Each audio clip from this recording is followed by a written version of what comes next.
मोठी बातमी समोर येते। अनिल अंबानी यांच्या घरी छापेमारी करण्यात आली। अनिल अंबानींवर 17,000 कोटींच्या घोटाळ्याचा आरोप आहे। शनिवार सकाळपासून अंबानींच्या घरी हा छापा टाकण्यात आलेला आहे। तर मुंबईतील अनिल अंबानी यांची चौकशी सध्या वेगात असल्याचं पाहायला मिळतंय। तर अनिल अंबानी यांच्या विविध कंपन्यांवर देखील यापूर्वी छापे टाकण्यात आले होते आणि आता त्यानंतर अनिल अंबानी यांच्या घरी ही छापेमारी करण्यात आलेली आहे।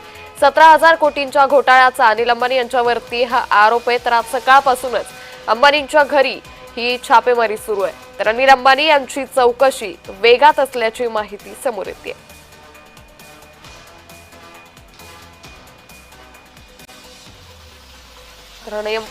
अनिल अंबानी यांच्या घरी छापेमारी सुरू झालेली आहे। अनिल अंबानींवरती 17,000 कोटींच्या घोटाळ्याचा आरोप करण्यात आलेला आहे। शनिवारी सकाळपासून म्हणजे आज सकाळपासूनच अंबानींच्या घरी ही छापेमारी सुरू आहे।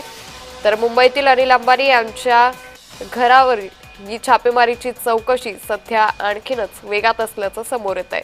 तर यापूर्वी देखील अनिल अंबानी यांच्या विविध कंपन्यांवरती देखील ईडीने छापेमारी केली होती।